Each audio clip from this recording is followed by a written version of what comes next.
ᱤᱧᱟᱹᱜ ᱵᱟᱨ ᱠᱟᱛᱷᱟ ᱟᱸᱡᱚᱢ ᱯᱮ इन देहर घड़ी तो कोई रोड़ा मैं लंबी भाषण देने नहीं आया हूँ। एक दो मूल बात मैं कहना चाहता हूँ।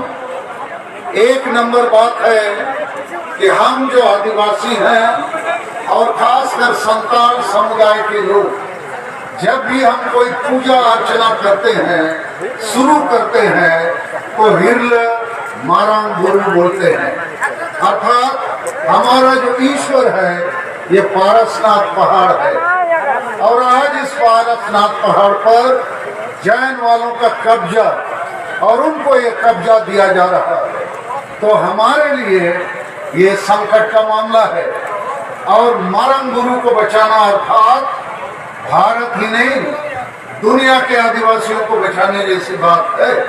ये हमारे अस्तित्व, पहचान और हिस्सेदारी को बचाने की मामला है।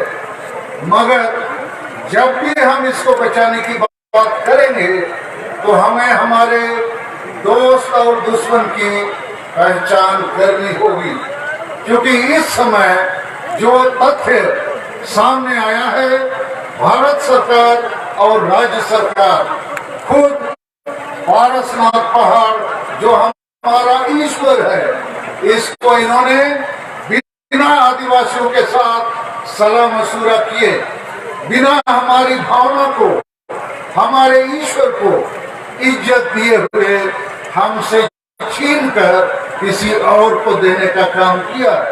तो पारसनाथ पहाड़ ये हमारा मारंगबुरू यदि हिंदू लोगों के लिए राम मंदिर है, मुसलमान के लिए मक्का मदीना है या ईसाइयों के लिए रोम का पोप है उसका मंदिर है, तो ये भी हम आदिवासियों के लिए उससे कम नहीं है और इसलिए हम इसके लिए लड़ेंगे, आखिरी दम तक लड़ेंगे और इसको बचाएंगे, नहीं तो हम आदिवासियों का अस्तित्व मिट सकता है। लेकिन इस मामले पर मैं आयोजकों से और आप तमाम लोगों से कहना चाहूँगा कि कभी कभी हम ऐसी भीड़ जुटा लेते हैं, लेकिन सही नेता, सही नीति और सही रणनीति और सही कार्य योजना या एक्शन प्लान के बावजूद के बगैर हम इस लड़ाई को नहीं जीत सकते हैं, क्योंकि लुगु बुरु हमारे हाथों से छीना जा रहा है।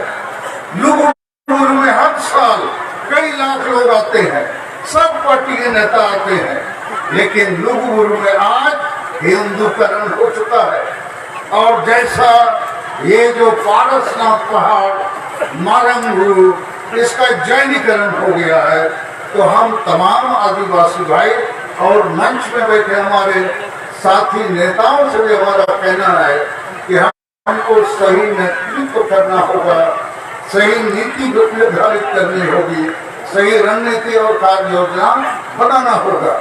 नीति से मेरा मकसद है वह आर्मिसी को आप जुदी लड़ाई दाड़े सनायक हुआ इन्हें चलते मेरी राय में आज आदिवासी समाज हार रहा है, इसलिए कि हमारे प्रमुख लोग बड़े बड़े विद्वान डॉक्टर, इंजीनियर, ऑफिसर, प्रोफेसर, वकील, पढ़े लिखे नौकरी पेशों में रहने वाले लोग या राजनीति में एमएलए, एमपी, मंत्री, मुख्यमंत्री या हमारे जो सामाजिक संगठन के अगुआ, देखा जाता है कि सभी संगठनों में आदिवासी समाज का जो मुद्दा, जो एजेंडा होना चाहिए वो नहीं है।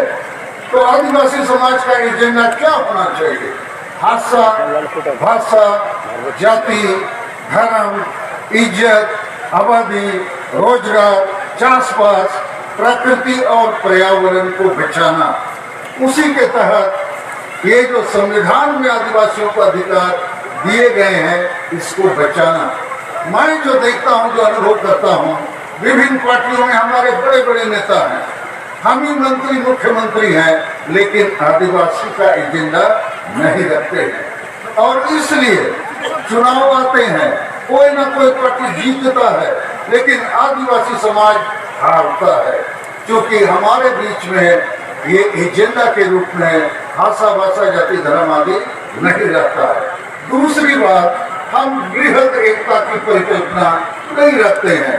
छोटे छोटे संगठन अपने अपने बीच में लड़ते हैं, अपने अपने कोशिश करते हैं, लेकिन हमको बड़ी कोई चीज हासिल करनी होगी तो बड़ी एकता का परिकल्पना और प्रैक्टिस भी हमको करना होगा।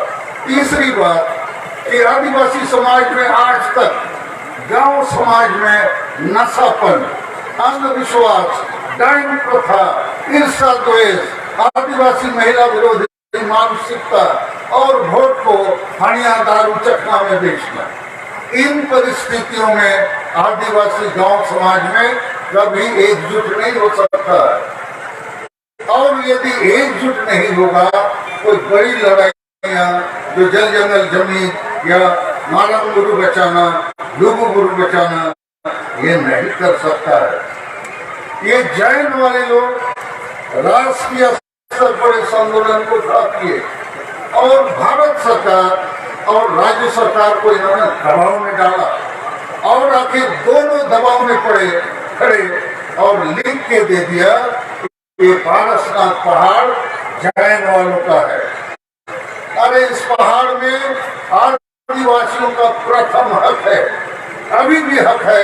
जैसे आप लोगों ने सुना कि रिकॉर्ड ऑफ राइट्स में प्रिवी काउंसिल में आदिवासियों के पक्ष में फैसला हुआ है।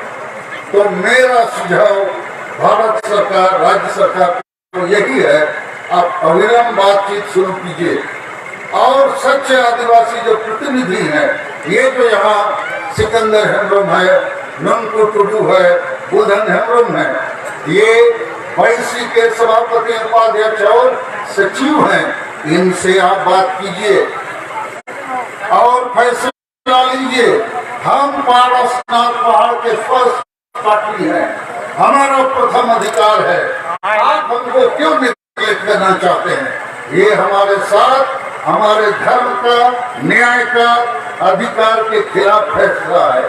तो हमारा सुझाव है, इस टेंशन को यदि आप समाधान करना चाहते हैं शांतिपूर्ण तरीके से, तो आदिवासियों को आगे रखिए।